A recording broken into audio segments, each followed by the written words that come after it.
خود پسند شخص بھی ہے اور خوشامد پسند بھی ہے. ہمیں یہ بات تسلیم کرنا ہوگی کہ بہرحال اس جنگ کو ٹرمپ نے رکوایا ہے. بھارت کا اگر امریکہ کے ساتھ تجارتی معاہدہ ہو گیا، بھارت سے وہاں جو اشیاء جائیں گی ان پہ 16 سے 18% ٹیکس ہوگا. لیکن میرا خیال ہے کہ اس کے کوالالمپور نہ جانے کی وجہ جو ہے وہ دیوالی کا تہوار نہیں ہے بلکہ بہار کے الیکشن ہے. یہ نو وار نو پیس کی سچویشن تو بعض اوقات جنگ سے بھی زیادہ بری ہوتی ہے نا.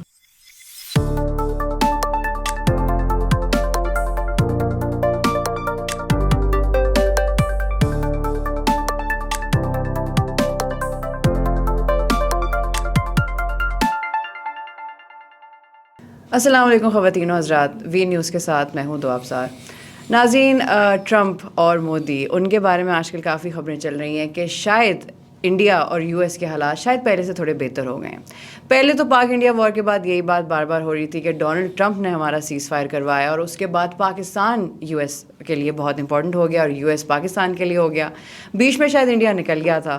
اس کے بعد ہمیں یہ لگ رہا تھا کہ شاید اب انڈیا بیک فٹ پر ہی رہے گا. لیکن ریسنٹلی کچھ ایسی باتیں ہوئی ہیں، کچھ ایسی ڈسکشنز ڈونلڈ ٹرمپ صاحب نے خود بھی کی ہیں جس سے ایسا لگ رہا ہے کہ شاید ان کا انڈیا کی طرف جھکاؤ بڑھ گیا ہے. اگر ایسا ہے تو کیا یہ پاکستان کے لیے بری خبر ثابت ہوگی؟ کیونکہ بات وہی ہے کہ ہم ابھی بھی شاید ایک اسٹیٹ آف وار میں ہی ہیں انڈیا کے ساتھ. تو یو ایس کا دونوں کی طرف ٹلٹ ہونا یا کسی ایک کی طرف ٹلٹ ہونا، دونوں ہی چیزیں ایک بہت پاورفل میسج بھیجتی ہیں. لیکن اس بارے میں آخر کتنی سچائی ہے اور کتنی گہرائی ہے ان باتوں میں، یہ نصرت صاحب سے پوچھتے ہیں اور دیکھتے ہیں کہ کیا واقعی پاکستان کے لیے آنے والا خطرہ ہے یا اس چیز کو صرف ایک خبر کی طرح ہم پڑھ کے بھول جائیں. السلام علیکم نصرت صاحب. وعلیکم السلام. مجھے سب سے پہلے آپ نے جس طرح کا انٹرو دیا ہے نا، مجھے اس پہ بڑا بنیادی اعتراض ہے، اور ہم لوگوں کو یہ بات سمجھنی چاہیے اور اپنے دیکھنے والوں کو بھی بڑے عاجزی سے سمجھانی چاہیے کہ دو ملکوں کے درمیان جو تعلقات ہوتے ہیں نا، یہ اسکول کے بچوں کی طرح نہیں ہوتے کہ آج ٹھیک ہو گئے کل خراب ہو گئے. نہیں، کہ آپ میرے دوست ہیں تو پھر آپ وہ اختر کے ساتھ نہیں پھر آپ بات کریں گے. سمینہ سے بات نہیں کرنی. اگر سمینہ سے بات کرو مجھ گے سے تو نہ کرو. یہ نہیں ہوتا دو ملکوں میں. اب طالبان، ان کی کتنی مدد کی. جب پہلی مرتبہ ملا عمر نے قبضہ کیا تو 3 ملک صرف ان کو تسلیم کرتے تھے، پاکستان، اور پاکستان کی وجہ سے یو اے ای اور سعودی عربیہ. اور ان کی تمام جتنی ان کی وجہ سے پاکستان کو جتنا برا بھلا کہا گیا دنیا بھر میں. اچھا، ہم دونوں اللہ کے فضل و کرم سے مسلمان بھی ہیں، اور ہمارے جب طالبان ان دنوں اقتدار تھے تو بہت محبان وطن اور محبان اسلام ہمیں بتاتے تھے کہ صاحب، ملا عمر صاحب کے زمانے میں طالبان کی بدولت افغانستان میں تو اسلام کا عظیم زمانہ یاد آ گیا ہے جب مدینہ سے سونا اچھالتی ہوئی کوئی خاتون مکہ پہنچ سکتی اور کوئی ہاتھ نہیں لگائے. ہم ہی کہتے تھے.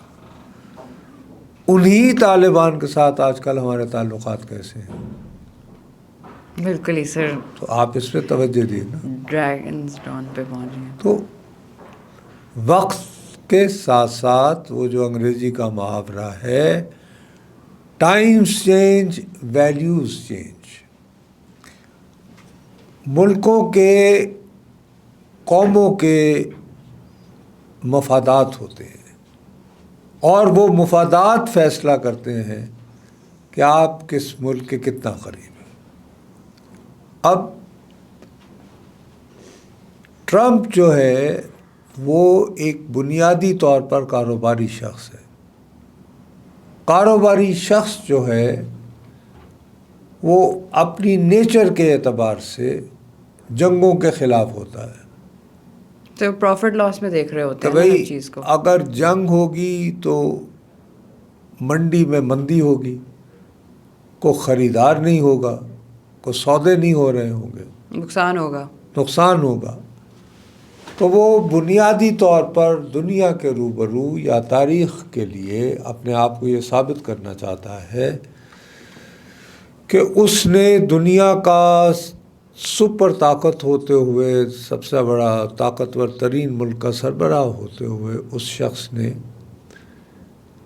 جنگیں ختم کروا دی، جو خود بھی وہ بہت دفعہ ریپیٹ کر چکے ہیں، اور وہ خود بھی کافی شوق ہے یہ بات کرنے جہاں کا۔ تک مجھے یاد پڑتا ہے، میں تو گنتی رکھتا ہوں، اکثر کرتا رہتا ہوں، میرے اپنے حساب سے ابھی تک جتنی میں نے گنتی کی ہے وہ 55 مرتبہ یہ بات دہرا، مطلب 50 بھی نہیں، اس سے بھی ہاں جی 55 5 ٹائم۔ اب ابھی جو ہے اس نے جب یہ دیکھا، اچھا اس سب کے باوجود، اس کے آئیڈیل کے باوجود ہمیں یہ بھی بات تسلیم کرنا ہوگی کہ ٹرمپ جو ہے وہ ایک بہت خود پسند شخص بھی ہے اور خوش آمد پسند بھی ہے۔ اسی لیے تو لاسٹ ویک اس کے خلاف جو موومنٹ چلی تھی اس کا نام تھا نو کنگ، یعنی کہ تم بادشاہ نہیں ہو، تم صدر ہو، اپنی اوقات میں رہو، بادشاہ مت بنو۔ وہ ایک الگ کہانی ہے، لیکن ٹرمپ جو ہے وہ دل کی اتھاہ گہرائیوں سے وہ یہ سمجھتا ہے کہ وہ بادشاہ ہے، وہ کنگ ہے، اور ایک بادشاہ کی طرح اس کی مدح سرائی ہونا چاہیے، اسے قصیدہ گو افراد کی ضرورت ہے۔ اب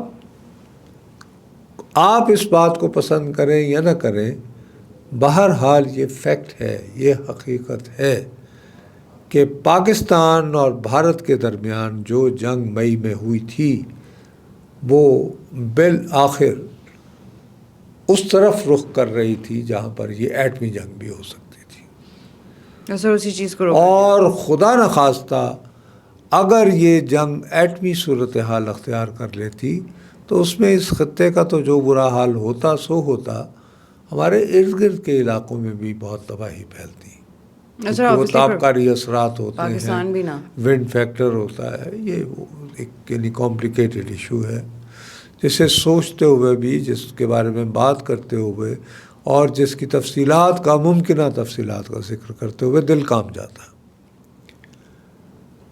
ہمیں یہ بات تسلیم کرنا ہوگی کہ بہرحال اس جنگ کو ٹرمپ نے رکوایا ہے۔ 9 مئی کی رات کو اس کا نائب صدر، اس کا وزیر خارجہ، اس کا وہ نیشنل سیکورٹی امور کا ہے، بھی اتفاق سے وزیر خارجہ ہی ہے، اور نہ جانے کتنے لوگ جن کا نام منظر عام پر نہیں آئے، وہ ٹیلی فون گھماتے رہے اپنے اپنے کانٹیکٹس، تو ایک پریشر بہرحال بلڈ ہوا۔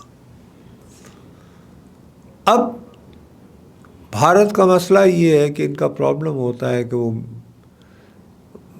میاں بھائی کی ٹانگ اونچی والا ایک محاورہ ہے، وہ یہ دعویٰ کر بیٹھے تھے 7 مئی کی صبح کہ صاحب ہمارے اوپر دہشت گردانہ حملہ ہوا تھا، ہم نے اس کا جواب، پہلگام نے، ہم میں اس کی جو سورسز ان کی نگاہ میں بہاولپور، مظفر آباد اور مرید کے، یہاں پر جو بیسز تھے وہاں پہ ہم نے میزائل پھینک کے تو ہم نے اپنا حساب برابر کر لیا ہے، so far as the war is over.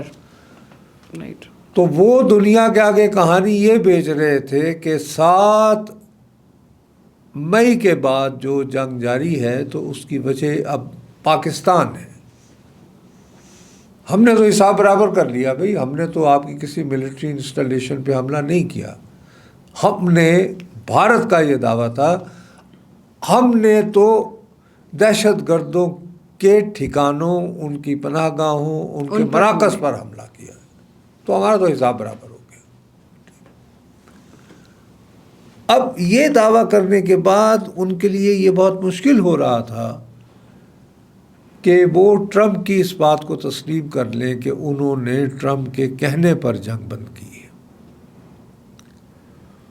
جبکہ ہم نے کھلے دل سے تسلیم کیا کہ ہاں جی ٹرمپ نہیں کروائی، نہ صرف تسلیم کیا بلکہ ہم نے یہ بھی کہا کہ جی اس کی وجہ سے اب اگر ان کو امن پرائز ملنا ہے تو ہم نے باقاعدہ خط بھی لکھ دیا، ہم نے آئی گیس نامینیشن بھی دی تھی سر ڈونلڈ ٹرمپ کی، تو اس کی وجہ سے ظاہر ہے وہ چڑھ گیا، اور وہ پھر بار بار دہراتا رہا کہ Modi is my friend but you know, اور یہ اس نے پھر بتایا یہ 70 کا فگر کہ 7 جہاز 7 جہاز 7 جہاز 7 جہاز.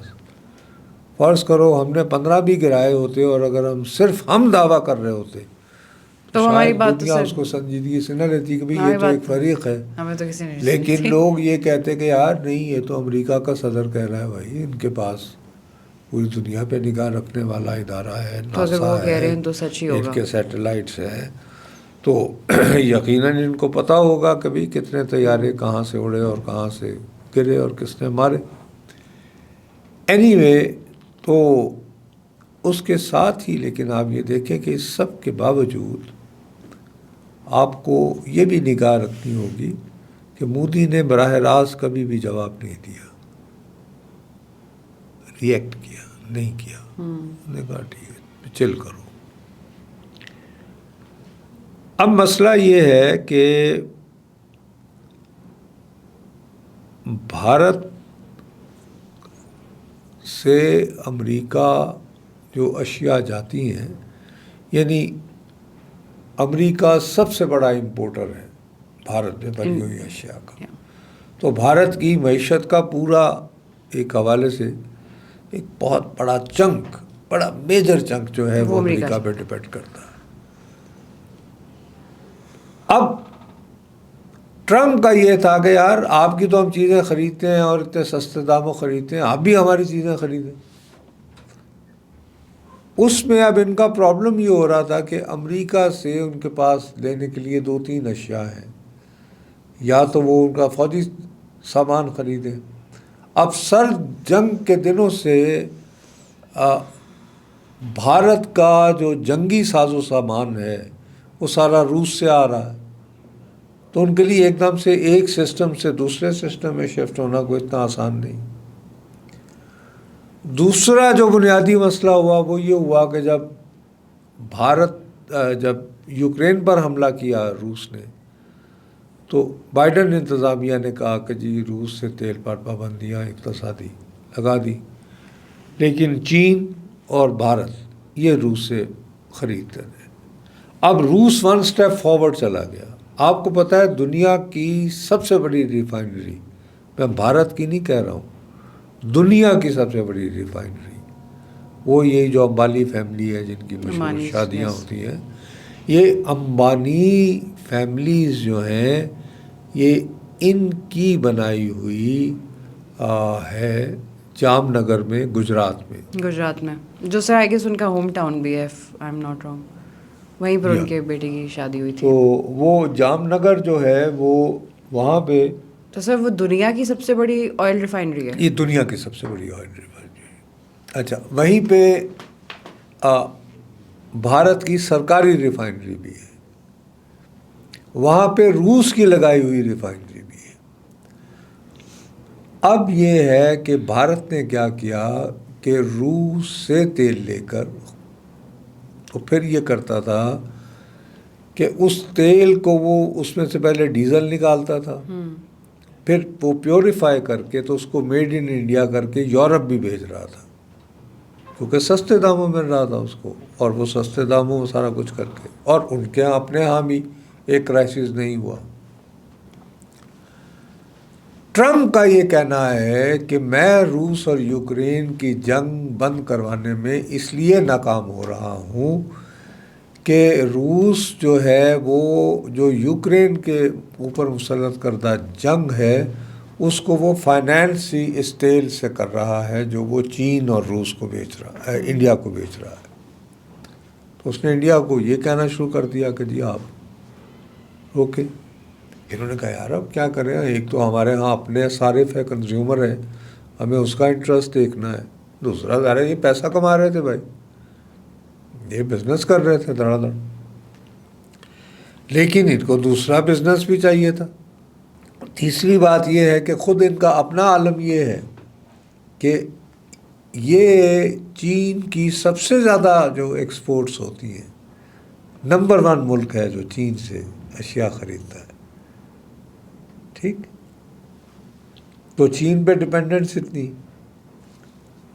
اور دوسری طرف یہ کہ بڑے عرصے سے تیاری ہو رہی ہے کہ بھارت کو چین کے مقابلے کی قوت بنایا جائے امریکہ وغیرہ کی مدد سے. تو یہ ایک بڑی کمپلیکیٹڈ صورتحال ہو گئی تھی.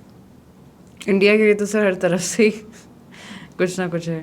تو اس کی وجہ سے جب مودی نے نہیں وہ اس کا کیا تو ظاہر ہے بادشاہ سلامت جو ہے وہ چڑھ کر وہ بار بار کرتے رہے. لیکن دریں اثنا مذاکرات جاری تھے. اس کے بعد اس نے اپنا سفیر وہاں پہ مقرر کیا جارج گور، جو کچھ دن پہلے بھارت گیا ہے.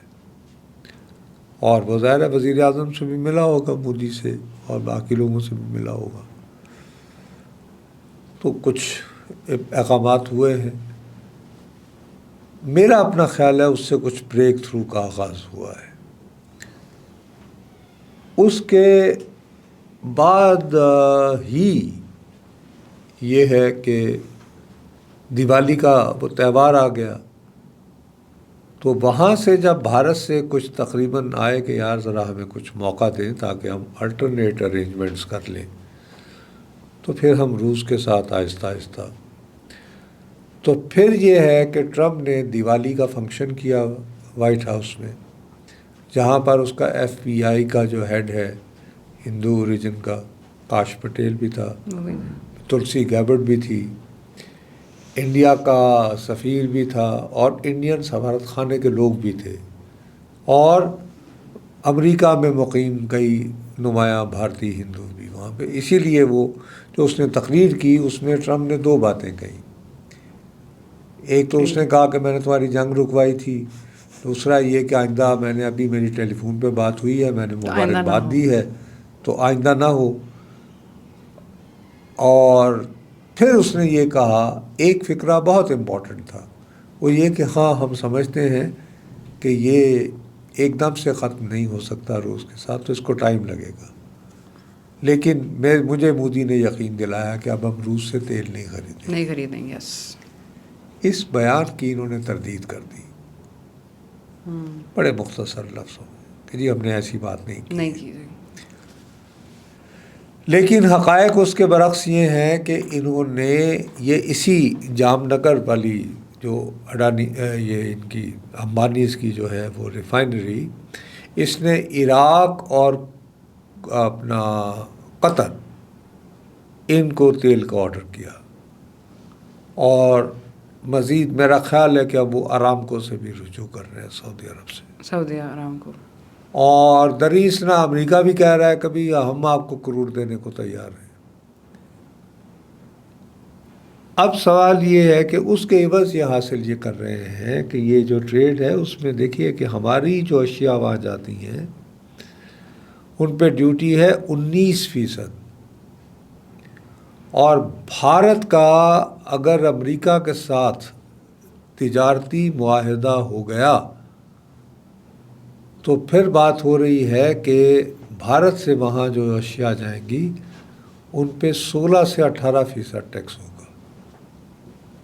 تو ایک قسم کی فیور ہوگی ہمارے مقابلے میں.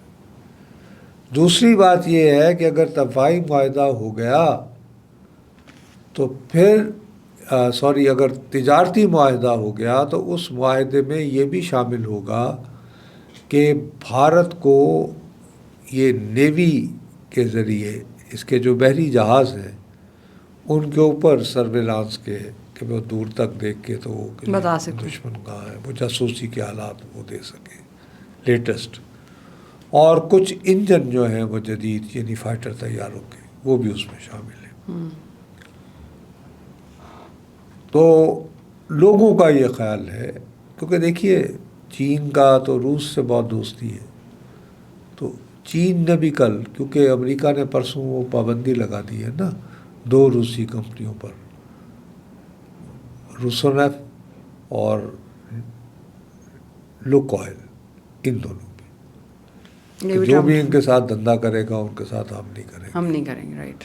تو چین نے ان دونوں سے کہہ دیا کہ تھینک یو ویری مچ، ہمیں بھی نہیں آپ کی سروسز کی ضرورت اب. تو چین اگر اتنا قریب ہونے کے باوجود وہ بھی ایک اسٹیپ لے رہے ہیں، وہ اسٹیپ فارورڈ یعنی اسٹیپ بیک کر رہا ہے، کیونکہ ظاہر ہے اسے بھی امریکہ اپنی چیزیں بیچنی ہے.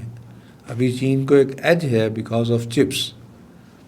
اس وجہ سے وہ چونکہ اگر چین جو ہے وہ بالکل ہی قطع تعلق ہو جائے تو امریکہ کی جو ٹیک انڈسٹری ہے اور جو یہ ایک دم سے جم کر کے بہت تیزی سے آرٹیفیشیل انٹیلیجنس کی طرف بڑھنا چاہ رہے ہیں, اس کا بٹا بیٹھ جائے گا.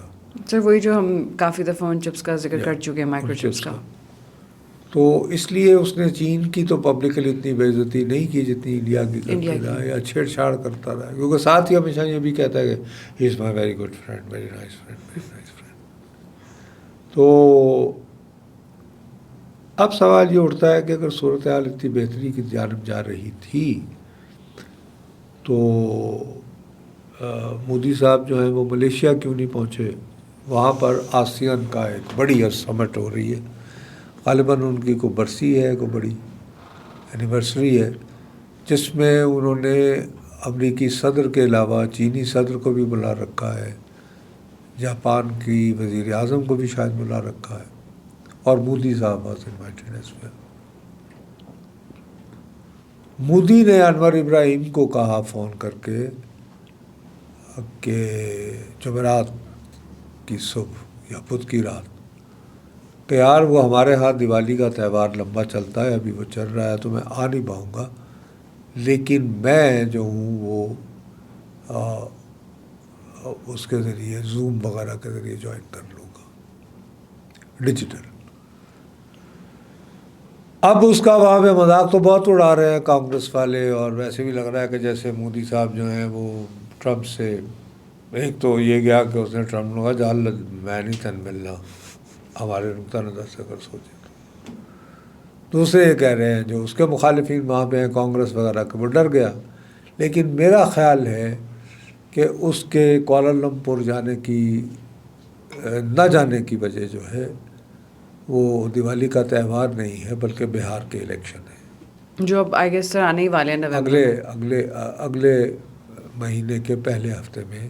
4 تاریخ کو پہلا دور ہوگا یا 6 کو 4 یا 6 کو, دوسرا مرحلہ جو ہے 11 کو ہے, اور 14 کو انتخابات ہیں. تو سر ان الیکشنز کے آس پاس ہم کوئی اگر ان الیکشنز کے آس پاس اگر وہ وہاں چلا جاتا تو اس کے مخالفین کہتے کہ دیکھا اتنی بے عزتی کروا کر ٹرمپ سے ملنے شروع کیا اور کیا حاصل کیا.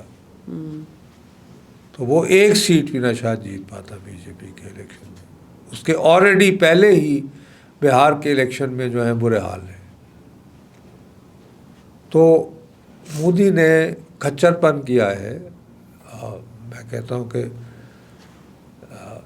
چالاکی سے کام لیا ہے کہ یار یہ بہار کا معاملہ بھی حل ہونے دو, مین وائل جو بیک ڈور مذاکرات ہو رہے ہیں ٹریڈ ڈیل کے بارے میں وہ بھی ذرا فائن ٹیون ہو جائے تو پھر دیکھ لیں گے, ملاقات کر لیں گے. لیکن سر بہار الیکشنز کے قریب ہم کوئی میجر کوئی ایکٹیویٹی انڈیا کی طرف سے ایکسپیکٹ کر سکتے ہیں؟ مطلب صرف وار یا آپریشن؟ دیکھیے خالی وار ہی نہیں ایکسپیکٹ ہوتی, already India is extremely aggressive about you. Muttawakil افغان وزیر خارجہ کا وہاں بلائے جانا, 6 دن رہنا, دیوبند جانا, اور پھر اس کے بعد سے ایک معاہدہ کرنا جس میں پاکستان کے دریائی کی طرف آنے والے دریائی پانی کو روکنے کے طویل منصوبے بھی شامل ہیں. تو یہ سارا یہ بات تو ثابت کر رہا ہے کہ بھارت نے بقول ان کے انہوں نے کہا تھا کہ آپریشن سندور میں صرف پاز ہوا ہے, تو وہ جاری رکھا. We can expect something. تو ان کا ہمارے ساتھ مخاصمانہ رویہ تو جاری ہے. تو اب یہ براہ راست جنگ کی صورت اختیار کرتا ہے یا دباؤ تک ہی رہتا ہے دونوں طرف سے. بٹ ان دونوں صورتوں میں یہ نو وار نو پیس کی سچویشن تو بعض اوقات جنگ سے بھی زیادہ بری ہوتی ہے نا, کہ وہ انسیکورٹی کو تو سسٹین رکھتی ہے. تو دیٹ انسیکورٹی از دیئر. اور وہ ابھی آئی گیس سر کچھ ٹائم ابھی رہے گی بھی, ہمیں ابھی فار شور نہیں بتا سکتے ریزلٹس. آئی ڈونٹ تھنک کہ اس میں ابھی کوئی کمی آنے والی ہے. مجھے کوئی فوری دنوں میں تو کمی آتی نظر نہیں آ رہی ہے. کم از کم نریندر مودی کے وزارت عظمیٰ پر بیٹھے. اور سر یہ بہار الیکشنز تک بھی ابھی تو مطلب تھوڑے ہی دن رہ گئے ان میں. Bihar election is it's one thing. Important factor, but Narendra Modi تو ابھی کافی عرصے کے لیے ہے نا. رائٹ. اس لیے اس سے بات وہی ختم ہوتی ہے کہ یو ایس انڈیا ہو یا U S Pakistan who, just because India Pakistan کی آپس میں رائیولری ہے ڈزنٹ مین کہ یو ایس کسی ایک کی سائڈ لے گا, اور وہ بھی اتنا اوپنلی, بیکاز ڈپلومیٹک ریلیشنز ایسے نہیں ہوتے. ایسے نہیں ہوتے. اور امریکہ دیکھیے آپ یہ بھی نہ بھولیں کہ بھارت بہرحال 1 بلین سے زیادہ کا ملک ہے, وہاں پہ بھی ان کو منڈی درکار ہے. پاکستان کی اپنی اہمیت ہے, ہم کیوں اپنے آپ کو امبیرسنگ محسوس کریں. We are only nuclear Muslim country. ہم سینٹرل ایشیا اور افغانستان کا راستہ ہے. سملرلی مڈل ایسٹ کی جو صورتحال بن رہی ہے اس میں بھی ہے important role to play. Gaza میں صورتحال کو اسٹیبلائز کرنا اور اس طرح اور بہت ساری باتیں. تو we have our own reliance for America. Why should we compare آور سیلوز. بھارت امریکہ کی نگاہوں میں زیادہ خوبصورت ہے یہاں میں. ہر ایک کی اپنی اپنی اہمیت ہے, اپنے اپنے پرسپیکٹو میں, ان اے ڈفرینٹ کانٹیکسٹ. لیکن صرف بات وہی کہ اسٹریٹجک امپورٹنس ہماری بھی اپنی ہے پاکستان کی. ہماری سب سے بڑی بات یہ, لک ایٹ یور جیوگرافی. ہمیں قدرت نے جغرافیکلی اس طرح پلیس کیا ہے کہ we're surrounded. ارد گرد ہمارے ایک طرف ہمارے سینٹرل ایشیا ہے, ایک طرف افغانستان اور جنوبی چائنا, افغانستان سے ہی ہے نا, ساتھ چائنا ہے, ادھر بھارت ہے, تو نیچے سمندر ہے, تو سیدھا مڈل ایسٹ تک لے جاتا ہے. تو جغرافکلی بھی ہم سے, اور Balochistan connects with Iran, you know, so we are geographically very well placed country. So why اس کو حوالے سے دیکھیں تو probably in pure strategic and defense terms we in certain respect Pakistan can be more important country for US than India. India کے ساتھ primarily its business and then long term کو China کے ساتھ گڑبڑ. لیکن پاکستان کے حوالے سے تو مڈل ایسٹ بھی آ جائے گا, چین بھی آ جائے گا, سینٹرل ایشیا بھی آ جائے گا, افغانستان بھی آ جائے گا. That's true sir. But sir وہی بات ان دی اینڈ کہ ابھی بھی جو یہ انسیکیورٹی کا ماحول ہے انڈیا کے ساتھ, یہ اتنی جلدی ختم نہیں ہوگا. نہ صرف انڈیا کے ساتھ بلکہ افغانستان کے ساتھ بھی. یس, بیکاز ہم تو آئی تھنک 2 فرنٹس پہ لڑ رہے ہیں اس وقت. بدقسمتی سے. یس. بٹ سر بہت ہی عجیب وقت ہے جو ابھی چل رہا ہے, پتہ نہیں World War 3 ہے یہ شاید. ارے بھائی اللہ محفوظ رکھے, شبھ بولے. Let's see sir, let's see. اب نیکسٹ ویک تک کچھ نہ کچھ تو پتہ چل ہی جائے گا ہمیں بھی. ناظرین بات وہی ہے کہ پاکستان اس وقت اسٹریٹجکلی امپورٹنٹ ضرور ہے, لیکن وہ 2 فرنٹس پر لڑ رہا ہے, انڈیا کے ساتھ اور افغانستان کے ساتھ. اور بات وہی ہے کہ جب ہم ایک جنگ کے حال میں رہ رہے ہیں, یہ تو وقت ہی بتائے گا کہ آخر پھر ہمیں آگے اور کتنا لڑنا پڑے گا, لیکن حالات ایسے ہی ہیں کہ ابھی لڑائی جاری رہے گی. اب تک کے لیے اتنا ہی. وی نیوز سے میں ہوں دو آبسار. ملتے ہیں اگلی ایپیسوڈ میں. اللہ حافظ.